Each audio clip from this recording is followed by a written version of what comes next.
tentang judul penelitian, studi, metode, dan pendekatan dalam penelitian living Al-Quran dan tafsir. Yang pertama tentang pentingnya penelitian ini. Kajian living Quran selama ini telah memberikan kontribusi yang signifikan terhadap perkembangan wilayah objek kajian Al-Quran dan tafsir. Kajian Al-Quran dan tafsir yang selama ini hanya berkutat pada ranah teks atau kepustakaan sebenarnya bisa diperluas dengan meneliti perilaku dan respon masyarakat terhadap adanya kehadiran Al-Quran yang kita kenal dengan living Quran. Sebagaimana dalam penelitian, maka tentu ada metode dan pendekatan yang digunakan. Maka dari itu, dalam penelitian living Quran pun juga ada. Jadi penting kiranya kita untuk meneliti tentang metode dan pendekatan apa saja yang digunakan dalam penelitian living Quran. Kemudian yang kedua tentang definisi istilah dari living Quran. Living Quran merupakan fenomena sosial atau keragaman perilaku masyarakat muslim yang berkaitan dengan Al-Quran. Awal mula dari living Quran yakni adanya fenomena makna atau fungsi Al-Quran yang dipahami secara real oleh masyarakat muslim. Bismillahirrahmanirrahim. Pada kesempatan kali ini saya akan menjelaskan tentang tujuan, bagaimana tujuan living Quran dan juga tafsir seperti itu. Jadi tujuan living Quran dan tafsir itu yakni untuk menemukan makna dan juga nilai-nilai yang melekat pada sebuah fenomena keagamaan, yaitu berupa praktik-praktik ritual dan juga yang berkaitan langsung dengan Al-Quran dan tafsir. Jadi seperti itu mengenai tujuan living Quran dan juga tafsir. Assalamualaikum warahmatullahi wabarakatuh. Saya di sini akan menjelaskan sedikit mengenai contoh, judul, dan metode dan pendekatan penelitian living Quran. Nah, yang pertama itu living Quran, sebuah pendekatan baru dalam kajian Al-Quran, studi kasus di Pondok Pesantren As-Siraj Al-Hasan, Desa Kalimukti, Kecamatan Pabedilan, Kabupaten Cirebon. Nah, di sini menggunakan metode kualitatif deskriptif. Jenis penelitiannya ini menggunakan penelitian lapangan yang menggunakan metode penulisan deskriptif. Kemudian yang kedua itu dengan judul Tahfidz Al-Quran di Pondok Pesantren Tahfidzul Quran Maunah Sari, Bandar Kidul, Kediri, studi living Quran. Nah, metode kualitatif deskriptif, jenis penelitiannya ini menggunakan penelitian lapangan yang menggunakan metode penulisan deskriptif, analitik, kualitatif. Nah, yang dimaksud yang dimaksud deskriptif analitik itu suatu penulisan yang bertujuan menggambarkan secara tepat sifat-sifat individu, keadaan, gejala, atau kelompok tertentu antara suatu gejala dan gejala lain dalam masyarakat. Selanjutnya, data tersebut dianalisis. Dan yang ketiga, itu resepsi kegiatan, contoh judulnya resepsi kegiatan tahfidz pagi kajian living Quran di SDIT Nur Hidayah Surakarta. Metode kualitatif deskriptif, jenis penelitian ini adalah penelitian lapangan yang menggunakan metode penelitian deskriptif kualitatif perspektif fenomenologi. Dan yang keempat itu judulnya praktik hataman Al-Quran di Hotel Gracia Studi Living Quran. Nah, di situ metode kualitatif deskriptif, jenis penelitian ini juga menggunakan penelitian lapangan yang menggunakan metode penulisan deskriptif kualitatif dengan pendekatan fenomenologi.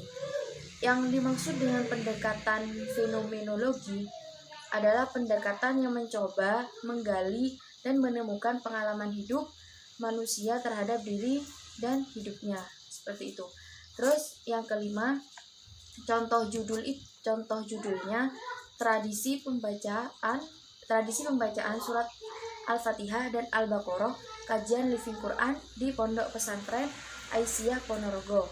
Nah, di situ jenis penelitiannya juga menggunakan penelitian lapangan dan menggunakan metode penulisan deskriptif kualitatif dengan pendekatan etnografi. Nah, di sini yang dimaksud dengan pendekatan etnografi itu pendekatan etnografi adalah pendekatan yang dilakukan untuk mendeskripsikan budaya atau aspeknya.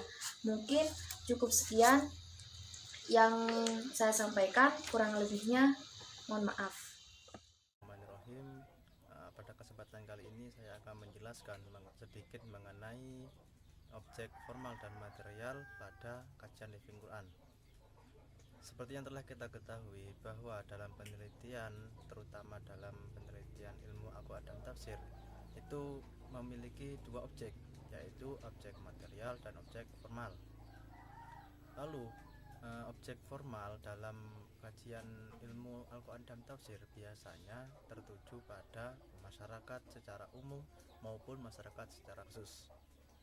Seperti halnya masyarakat yang ada di kalangan pondok pesantren, masyarakat yang ada di kalangan sekolah-sekolah dasar, menengah maupun atas, dan masyarakat secara luas gitu.